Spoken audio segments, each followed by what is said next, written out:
যারা রোজা ভেঙে ফেলে তাদেরকে আপনারা এই হাদিসটা নিজেরা আজকে মুখস্থ করবেন, আর যারা ওই যে লাল কাপড় টাপড় লাগায় খায় এদেরকে এই হাদিসটা শোনায় দিবেন। পারবেন না ইনশাআল্লাহ?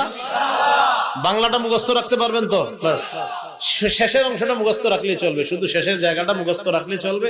আমি বলছি, মন দিয়ে শুনবেন। রাসূলুল্লাহ সাল্লাল্লাহু আলাইহি সাল্লাম বলেন, আমি ঘুমিয়ে আছি, দুই ব্যক্তি আমার কাছে আসছে। আসার পর ফাআখাযা বিদবঈ, আমার বাহু ধরছে। কিভাবে? বাহু ধরছে। তো ধরার পর আমারে টাইনা নিয়ে যাইতেছে, স্বপ্নে দেখতেছে নবীজি। সুবহানাল্লাহ। নবীজি বলেন, আমারে নিয়ে যাইতেছে, যাইতে যাইতে দেখলাম ফাআতায়া বি জাবালান ওয়া'রা, আমারে একটা পাহাড়ের কাছে নিয়ে গিয়েছে, আমারে একটা পাহাড়ের কাছে নিয়ে গিয়েছে। তো এই দুর্গম পাহাড়, এই দুর্গম পাহাড়ের সামনে গিয়ে আমি দাঁড়ায় রয়েছি। দুর্গম পাহাড়, ওটার সামনে দাঁড়ায় রয়েছি। নবীজি নিয়ে গেছে কয়জন? দুইজন। এইভাবে মনে করেন দুইজন রাসূলরে এইভাবে দুই বাহুতে ধইরা দুইজন নিয়ে গেছে। তা আপনি সামনে এলেন না, দেয়ালে সুন্দর হইতো, আচ্ছা আইছেন না, সমস্যা নেই।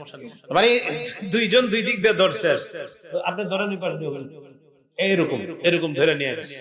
বুঝছেন সবাই? এরকম। তো আমাকে যখন ওই দুর্গম পাহাড়ের কাছে নিচে আমি দাঁড়ায় রইলাম, ফাকালা, দুইজন আমাকে বললেন, ইসআদ, এই পাহাড়ের উপর উঠেন। তা আমি জবাব দিলাম, লা উতিকুহু, না না আমি পারবো না, এই দুর্গম পাহাড়ে, এই পাহাড়ে কে উঠবে, আমি পারবো না। নবীজি বলেন, ওই দুইজন নবীজিকে বললেন, সানুসাহিলুহু লাকা, আপনি টেনশন করেন না, পাহাড়ে ওঠা আমরা দুইজন আপনার জন্য সহজ করে দিব।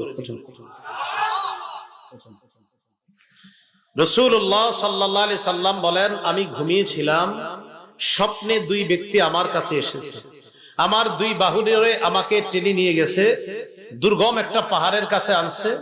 ওই পাহাড়ের কাছে যাওয়ার পর আমি পাহাড়ের সামনে দাঁড়িয়ে রইলাম। আমাকে ওই দুইজন বললেন, আপনি পাহাড়ে ওঠেন। আমি বললাম, আমি উঠতে পারবো না। তারা দুইজন আমাকে বললেন, আমরা এই পাহাড়ে যেন আপনি উঠতে পারেন, এই ওঠাটা আমরা আপনার জন্য সহজ করে দিব, আমরা সাপোর্ট দিব, আপনি ওঠেন। রাসূলুল্লাহ সাল্লাল্লাহু আলাইহি সাল্লাম বলেন, ফাসাইতু, আমি পাহাড়ে উঠলাম। পাহাড়ে ওঠার পর আমি দেখলাম, ইদান বিআসওয়াতিন শাদীদা, প্রচন্ড আওয়াজ আমার কানে আসতেছে। কোথায় উঠাই আওয়াজ পাইছে? পাহাড়ের উপরে। রাসূলুল্লাহ সাল্লাল্লাহু আলাইহি সাল্লাম বলেন, হাত্তা ইদা কুনতু ফি সাওয়াইল জাবাল, যখন পাহাড়ের মাঝামাঝি জায়গায় সমতল